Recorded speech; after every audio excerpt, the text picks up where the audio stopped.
এই খলসে মাছ দিয়ে আর ফুলকপি দিয়ে রান্না করবো। ওই দেখেন খলসে মাছ, জ্যান্ত খলসে।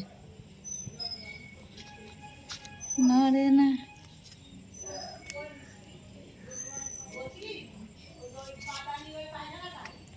মাছ কেটে ধোয়া হয়ে গেছে। এই যে লবণ হলুদ মাখাবো এখন।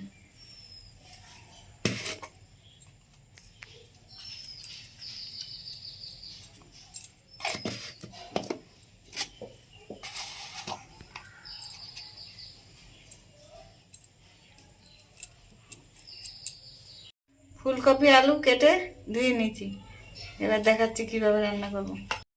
কড়াইতে তেল একটু দিয়ে দিয়েছি, আবার দিচ্ছি। কড়াই গরম হয়ে গেছে, তেল দিয়ে দিলাম।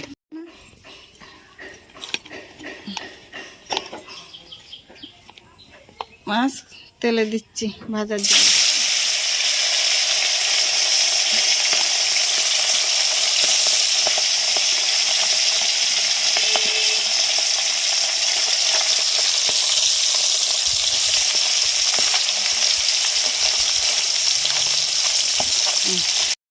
মাছ ভাজা হয়ে গেছে, তুলে নিচ্ছি।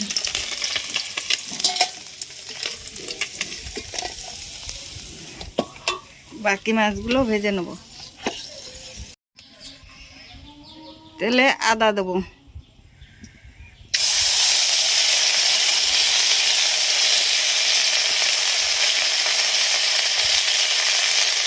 দেবো একটু কাঁচা জিরে বাটা,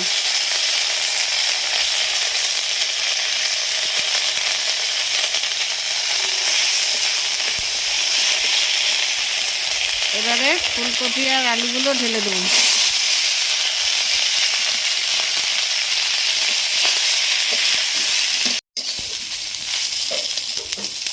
এবারে দেবো পাকা লঙ্কা বাটা,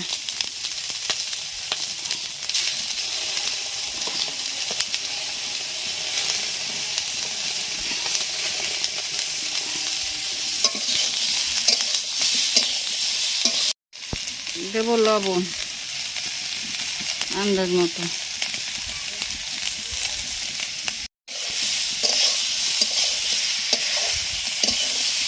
এবার দেবো জল,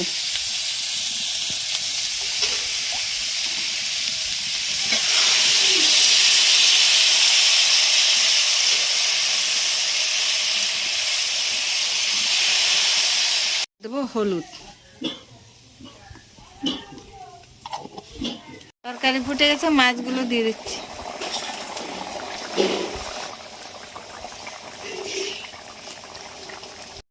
তরকারি হয়ে গেছে, নামিয়ে দিচ্ছি। ফুলকপি দিয়ে আলু দিয়ে খলসে মাছ দিয়ে এভাবে রান্না করে খেয়ে জানাবেন কেমন হলো। কমেন্ট করবেন, শেয়ার করবেন।